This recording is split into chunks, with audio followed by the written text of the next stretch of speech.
Bhagavad Gita Chapter 1 Text 14 Om Namo Bhagavate Vasudevaya Namaha.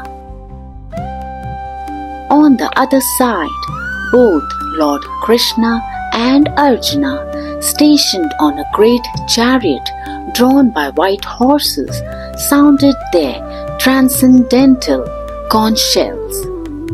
Amid the rising roar of conches, drums, and war horns, a different kind of moment quietly takes shape.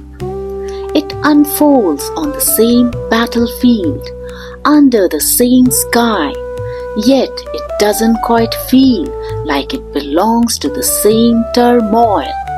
On that chariot stands the Supreme Personality of Godhead, Lord Shri Krishna, steady and composed, carrying an authority that doesn't need to announce itself. There is nothing loud or dramatic about his presence, yet there is clear sense that he alone holds the true center of everything about to take place. Beside him stands Arjuna. He is equipped, he is resolute, yet he stands in a strength that is deepened and steadied by that intimate companionship with Lord Shri Krishna. Then together they sound their conches. The Gita calls that sound transcendental. It is not simply another horn joining the noise. It does not get swallowed up by the clamor around it.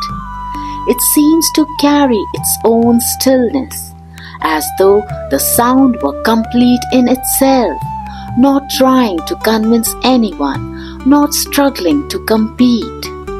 Just a short while before, the battlefield had been pulsing with a vast and shared surge of energy. Warriors shouting, conches echoing, each side stirring itself, filling the air with force, anxiety, and excitement. Now that energy turns inward. With the appearance of Lord Shri Krishna at the forefront, the entire center of gravity seems to shift. Wherever he is, a different kind of confidence arises. It is not based on how many stand on one side, nor on how loudly one can declare one's cause, nor on how impressive one seems in comparison to the opposition. It rests instead on something already settled, already decided at a deeper level of reality. In the Vedic tradition, Lord Shri Krishna is understood to be the Supreme Personality of Godhead, the very same divine source as Lord Vishnu, the sustainer of the universe. With him is always the goddess of fortune, Mahalakshmi, not merely as a symbol but as his eternal consort.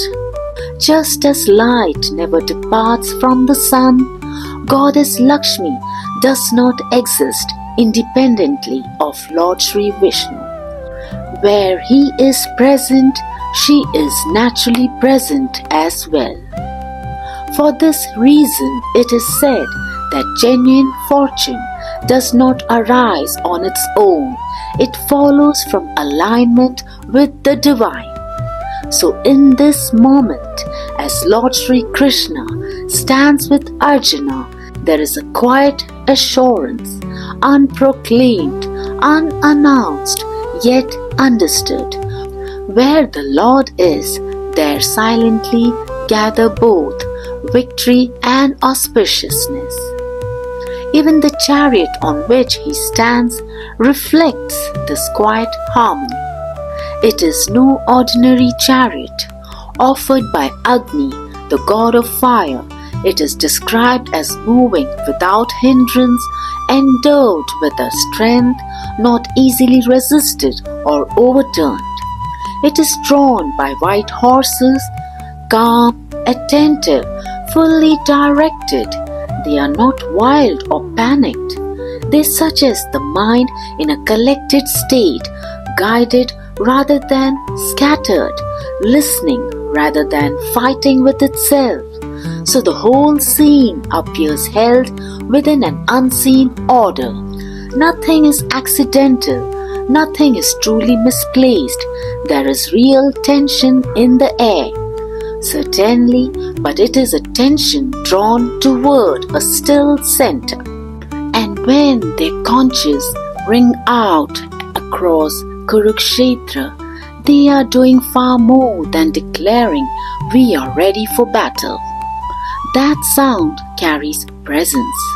It carries alignment.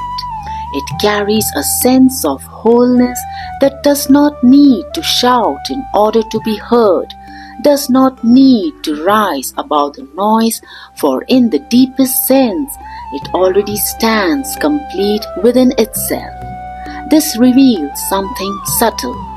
Other situations may remain unchanged, but the presence we align with shapes our inner state. On one side, there is rising intensity, collective force, movement building upon movement. On this side, there is clarity, a steadiness that does not depend on how loud the world becomes. This is the quiet teaching. In life too, we stand in moments that feel overwhelming. Noise gathers, opinions rise, pressure builds, and in those moments the question is not what surrounds us, it is what we stand aligned with.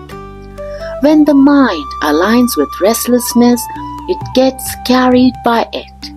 When the mind aligns with clarity, something within remains undisturbed. Lord Sri Krishna's presence represents that clarity, a center that does not shift, a knowing that does not need reinforcement. And when Arjuna stands beside him, his strength is no longer just skill or preparation. It becomes guided. It becomes anchored. This verse invites us to reflect gently. In the midst of life's noise, what am I tuning into? What is shaping my response? Because when alignment is right, even action in the most intense moments carries a different quality. Not driven by agitation, but guided by something deeper, quieter and unwavering. And in that alignment, true steadiness begins. May the wisdom of the Gita draw us closer to the divine presence that transforms our path. Om Namo Bhagavate Vasudevaya Namaha. Until we meet again.